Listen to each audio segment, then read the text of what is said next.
얼마 전에 어떤 목사님의 글을 보다가 어떤 시를 본 적이 있었습니다.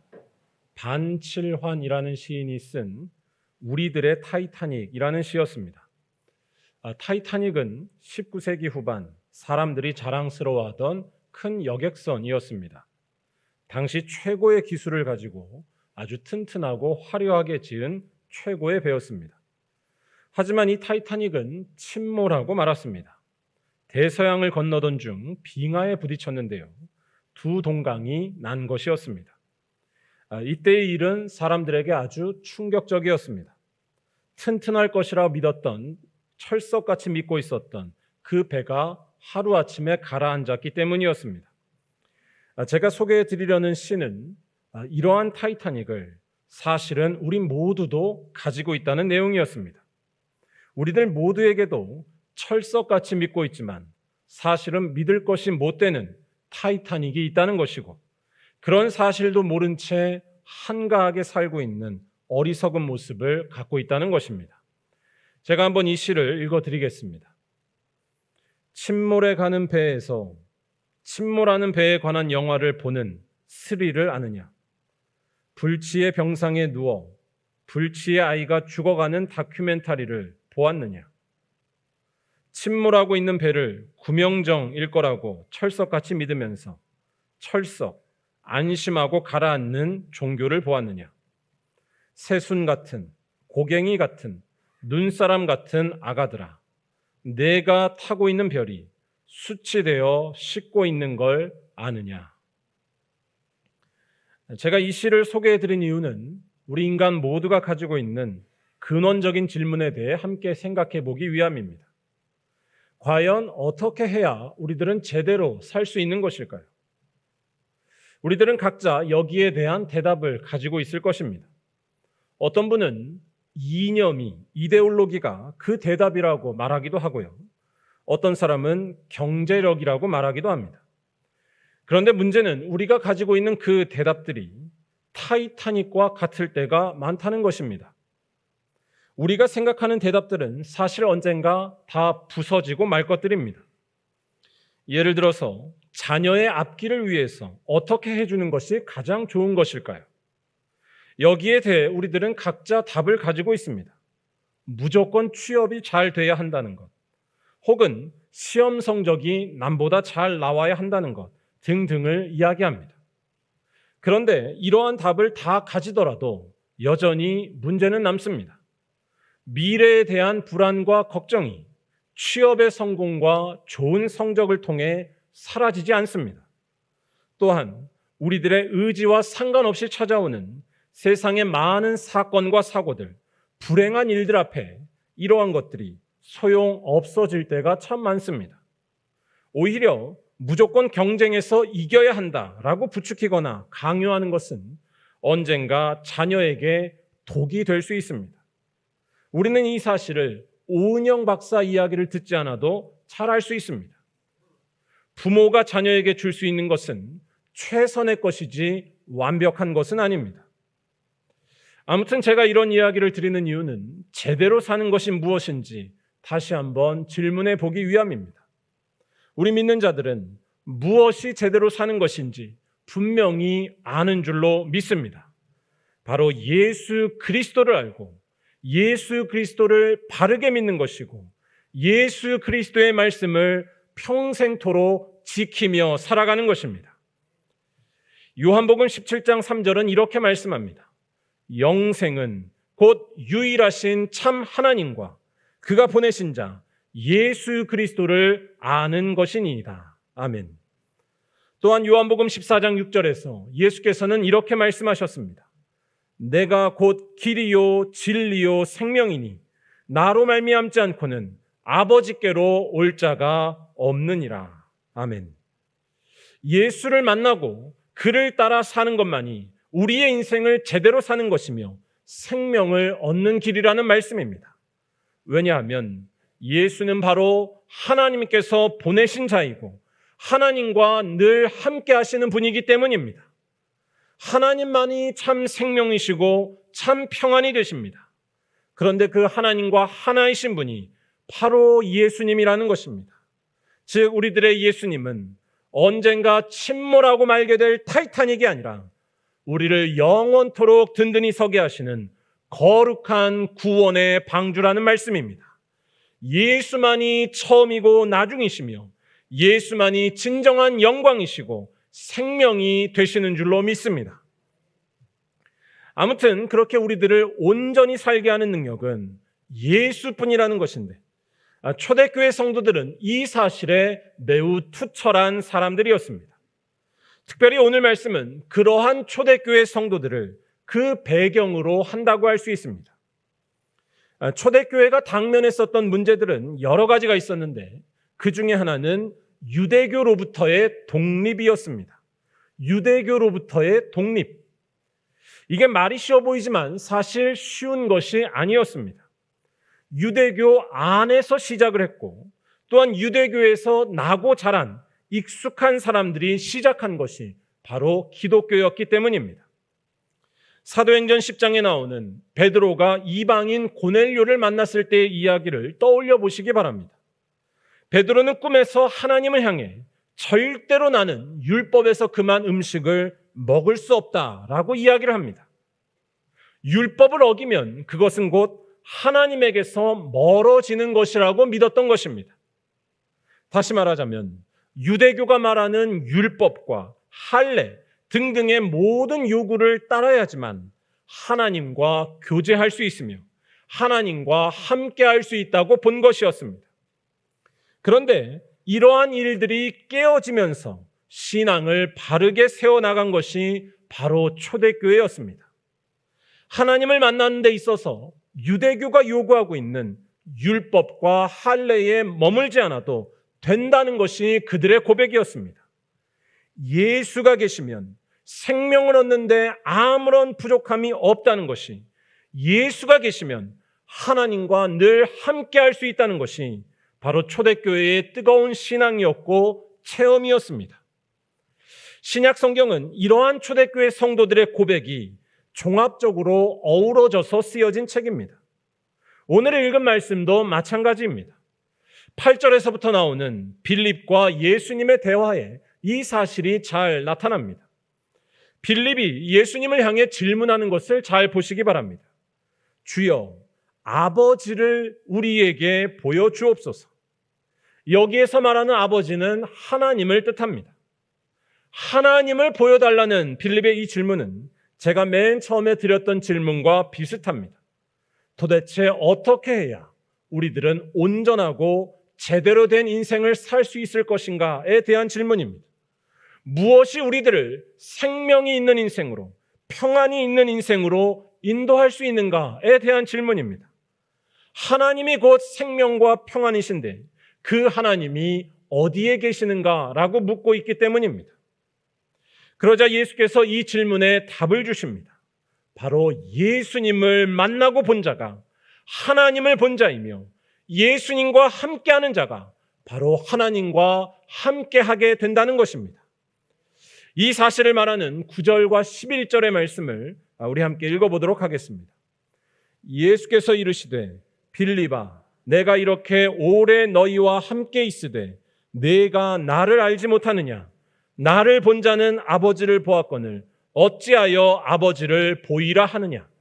내가 아버지 안에 거하고 아버지께서 내 안에 계심을 믿으라. 그렇지 못하겠거든 행하는 그 일로 말미암아 나를 믿으라. 아멘. 예수께서 하신 이 말씀은 초대교회가 했었던 신앙 고백과도 같다고 할 수 있습니다. 예수를 보면 하나님을 알게 된다는 것입니다. 예수를 만나면 율법과 세상의 요구를 다 충족시키지 않아도 그 삶에 구원이 있다는 것입니다. 이방인일지라도 예수를 만나면 참 평안을, 하나님의 백성을 살게 된다는 것입니다. 그런데 오늘 말씀은 이러한 고백만을 하고서 끝나지 않습니다. 진짜 중요한 문제는 예수가 누구신지 알게 된 것만이 다가 아니었습니다. 초대교회가 부딪혔었던 진짜 문제는 이러한 예수님에 대한 믿음을 예수님이 계시지 않는 상황에서도 지켜나가야 하는 것이었습니다. 바로 예수께서 승천하신 후의 상황이었습니다. 여러분 모두 섬지박이라고 하는 우리나라에 잘 알려진 동요를 다 들어보셨을 것입니다. 섬지박이는 그 구슬픈 멜로디가 아주 인상적인데요. 이 동요는 멜로디만 슬프지가 않습니다. 가사도 아주 구슬픈데요. 섬에 살고 있는 한 아기가 엄마가 일하러 나간 사이에 집에 혼자 남아있는 외롭고 쓸쓸한 상황을 노래한 것이기 때문입니다. 제가 가사를 한번 불러드리겠습니다. 노래를 부르진 않고 가사만 부르겠습니다. 엄마가 섬 그늘에 굴 따러 가면 아기는 혼자 남아 집을 보다가 바다가 불러주는 자작 노래에 팔 베고 스르르 잠이 듭니다. 제가 설교하다 말고 웬 동요 이야기를 드리는가 싶으실 텐데요. 초대교회가 처했었던 상황이 어쩌면 이 섬지박이와 비슷했을 것 같습니다. 엄마가 보이지 않는데도 엄마를 잘 믿고 엄마를 잘 기다려야 합니다. 아마도 엄마가 해주었던 말들도 잘 지키면서 있어야 했을 것입니다. 그리고 이러한 섬지박이의 모습은 예수님이 계시지 않은 상황에서도 예수님에 대한 믿음을 지키며 살아가야 했던 초대교회 성도들과 비슷하다는 것입니다. 여러분들은 어떠신가요? 우리는 지금 예수님이 눈앞에 보이지 않는 상황 속에 살고 있습니다. 그런 상황 속에서도 우리들은 예수를 믿고 따라야 합니다. 이것은 결코 쉬운 일이 아닙니다. 섬지박이처럼 외로운 일입니다. 무엇보다 이 일은 아주 어려운 일입니다. 예수께서 지금 나에게 원하시는 것이 무엇인지 그것을 예수가 없는 채로 알아야 하고 또한 믿어야 하기 때문입니다. 예를 들어서 부모님이 계시지 않은 상황에서 부모님의 뜻을 헤아릴 수 있고 지킬 수 있는 방법이 무엇인지 한번 생각해 보시기 바랍니다. 분명히 부모님과 지금 연락도 안 되는 상황이고 어디에 계신지도 알 수가 없는 상황입니다. 그런 상황에서 이것이 부모님의 뜻을 지키는 것이고 부모님의 뜻은 이것이라고 어떻게 말할 수 있을까요? 초대교회의 상황, 아니 우리들의 상황은 이보다 더 어렵고 또한 더 외로운 상황입니다. 무엇이 예수를 믿는 것이며 무엇이 예수를 나의 주님으로 고백하면서 그를 생명으로 붙들고 살아가는 것인지 알기가 어려울 수밖에 없기 때문입니다. 그것을 알려주실 예수님은 승천하셔서 아직 오시지 않은 상황입니다. 예수님께서 다시 오실 때까지 이 외로운 상황 속에서 어떻게 예수를 온전히 믿고 따를 수 있는지가 바로 초대교회의 숙제였습니다. 그런데 오늘 말씀은 이러한 상황에 놓였던 초대교회 성도들에게 예수께서 하셨던 또 다른 말씀이 있었음을 보여줍니다. 바로 예수께서는 성령을 약속하셨다는 것입니다. 예수께서는 성령을 약속하셨습니다. 예수의 영인 성령을 보내셔서 예수가 눈앞에 보이지 않는다 할지라도 언제나 예수와 동행하는 길을, 예수를 온전히 믿고 따를 수 있는 길을 우리들에게 열어주신다는 것입니다. 성령은 예수가 눈앞에 보이지 않아도 아무런 어려움 없이 예수와 함께하게 하는 능력이라는 것입니다. 성령은 우리를 외롭게 하지 않으십니다. 성령은 우리가 언제나 진리와 생명 안에 거할 수 있도록 도와주십니다. 성령은 진리와 생명이 되시는 예수를 확신케 하시는 예수의 영이기 때문입니다. 이 사실을 말하는 말씀인 16절과 또 17절을 한번 다 같이 읽어보도록 하겠습니다. 내가 아버지께 구하겠으니 그가 또 다른 보혜사를 너희에게 주사 영원토록 너희와 함께 있게 하리니 그는 진리의 영이라. 세상은 능히 그를 받지 못하나니 이는 그를 보지도 못하고 알지도 못함이라. 그러나 너희는 그를 아나니 그는 너희와 함께 거하시며 또 너희 속에 계시겠음이라. 아멘. 여기서 그는 진리의 영이라, 성령은 진리의 영이라고 말씀하고 있습니다. 성령께서 하시는 일은 진리를 바르게 깨닫게 하시고 또한 알게 하신다는 것입니다. 여기서 말하는 진리는 과학적으로 검증된 사실을 말하는 것도 아니고요. 단순히 도덕적이고 윤리적인 해답을 말하는 것도 아닙니다. 여기서 말하는 진리는 예수를 말합니다. 예수만이 진리가 되십니다. 그분만이 우리에게 생명을 주실 수 있습니다. 그분만이 우리에게 진리 안에 머물도록 하신다는 것입니다.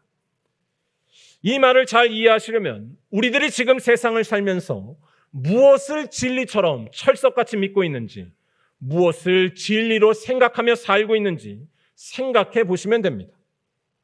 우리들의 외로움과 우리들의 불안함을 달래줄 수 있는 것이 여러분들은 무엇이라고 생각하시나요?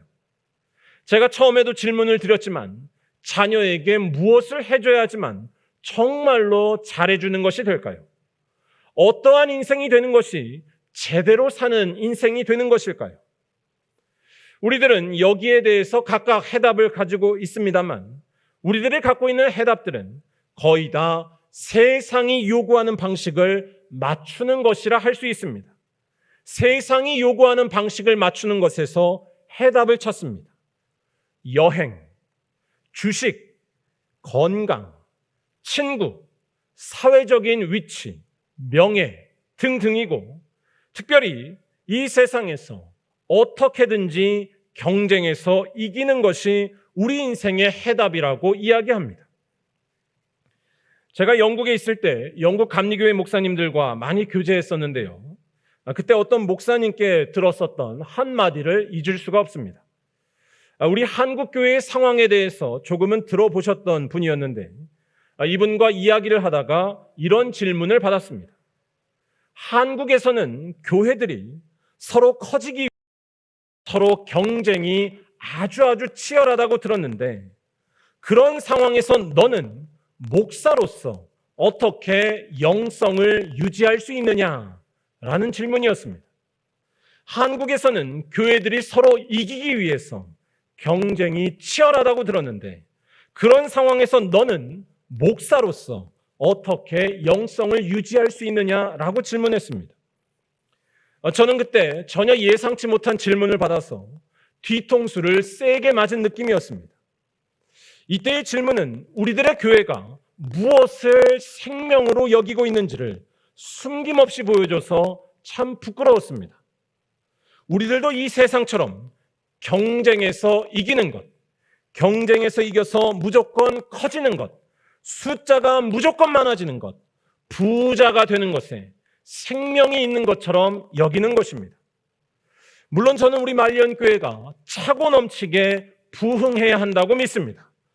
하나님께서 우리 교회를 통해 세상의 많은 사람들에게 소망과 위로를 전하게 하실 것이라고 믿기 때문이고 그렇게 세상을 치유하는 교회가 되면 많은 사람들이 우리 교회를 찾아올 것이라고 분명히 확신하기 때문입니다.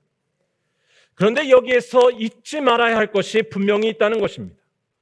우리가 생명을 어디에서 찾으려 하는지 거기에 대한 정확한 답을 놓치면 안 된다는 것입니다.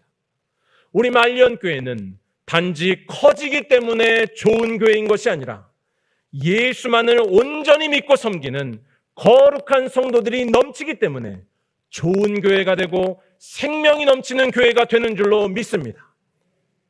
세상은 우리들에게 경쟁에서 이기는 것만이 너의 인생을 안전케 해준다 말하고 편안하게 해준다 말하고 불안을 물리칠 수 있게 해준다고 말하지만 믿음의 눈을 가진 우리들은 그렇지 않다는 것입니다.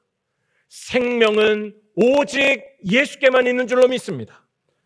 마태복음 11장 28절에서 예수께서는 분명히 말씀하셨습니다. 수고하고 무거운 짐진 자들아 다 내게로 오라. 내가 너희를 쉬게 하리라. 참된 쉼과 평안은 오직 예수께만 있다는 말씀입니다. 또한 요한복음 11장 25절과 26절에서 예수께서는 이렇게 말씀하셨습니다. 우리 한번 다 같이 읽어보도록 하겠습니다.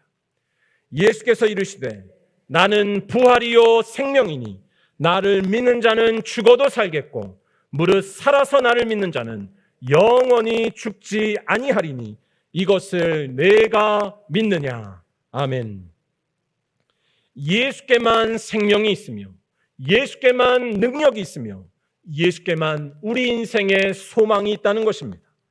왜냐하면 예수께서는 십자가에서 죽으셨지만 죽음을 이기시고 부활하셨기 때문이고, 또한 그의 십자가에서 우리의 삶을 억누르고 있는 모든 죄의 권세를 이겨내셨기 때문입니다. 그런데 이러한 예수에 대해서 잘 알고 또한 그를 끝까지 믿으며 산다는 것은 결코 쉬운 일이 아니라는 것입니다. 예수님 곁에 늘 붙어 있었던 제자들도 예수님이 옆에 계시는데도 이걸 잘하지 못했습니다. 또한 방금도 설명드렸지만 우리가 살고 있는 이 세상의 모든 유혹들이 너무너무 강력해서 우리들은 예수가 아니라 다른 것에서 생명을 찾으려 할 때가 너무나 많다는 것입니다. 거의 24시간 그렇게 살아갑니다. 경쟁의 논리가 교회마저 집어삼켜 버릴 정도입니다. 하지만 오늘 말씀은 이러한 상황 속에서 결코 실망하지 말라고 말하고 있는 것입니다. 아무리 세상의 유혹이 강력하고 또한 우리들이 부족하다 할지라도 예수를 온전히 알고 그를 끝까지 믿고 따라갈 수 있는 그 일이 우리들에게 가능하다는 것입니다. 왜냐하면 진리의 영이신 성령이 우리들에게 오셨기 때문입니다. 성령을 붙드는 자에게 아무런 부족함이 없게 될 줄로 믿습니다. 성령을 찾고 의지하는 자에게 항상 감사가 넘치게 될 것이며, 성령을 사모하는 자에게 인생의 빛이 언제나 넘쳐날 줄로 믿습니다. 성령은 진리의 영이셔서 우리를 진리와 생명 되시는 예수께로 늘 인도해 주시기 때문입니다. 사랑하고 또 사랑하는 우리 말년교회 성도 여러분, 어지럽고 혼란한 세상 속에서 여러분들은 지금 어떻게 살고 계신가요? 언젠가 침몰하고 말 여러분의 타이타닉을 아직도 붙들고 계시지는 않으신가요? 아니면 오직 성령을 붙드는 가운데 참 빛과 진리가 되시는 예수님 앞에 날마다 나아가고 계신가요? 사랑하고 존경하는 말년교회 성도 여러분, 우리 모두 다 같이 성령 받아서 우리에게 빛과 생명이 되시는 예수님을 온전히 영접하는 은혜가 날마다 충만히 넘치기를 간절히 축원합니다. 성령을 찾아야만 우리들의 인생이 제대로 세워질 수 있습니다. 성령을 찾는 사람은 예수를 만날 수 있기 때문이고, 예수만이 생명이시고 빛이기 때문입니다. 그렇기 때문에 우리 모두는 특별히 내일부터 열리는 특별 새벽 기도회에 열심히 참여해야 할 줄로 믿습니다. 기도가 아니고는 성령의 권능을 맛볼 수도 없고 알 수도 없기 때문입니다. 기도의 자리로 나아가 우리들의 선배들이 그러했던 것처럼 뜨거운 성령을 간절히 사모하시기를 바랍니다. 그것이 말리언교회를 이어지게 한 힘이었습니다. 그래야만 여러분들의 삶 속에 예수가 보일 것이고, 예수께서 말씀하시는 것이 들릴 것이며, 예수께서 주시는 생명과 평안이 떠나지 않게 될 줄로 믿습니다. 바라기는 이러한 믿음으로 더욱더 기도하는 가운데 성령의 능력을 충만히 받아서 날마다 예수와 동행하시는 거룩한 말리언교회 성도들이 다 되시기를 주님의 이름으로 간절히 축원합니다.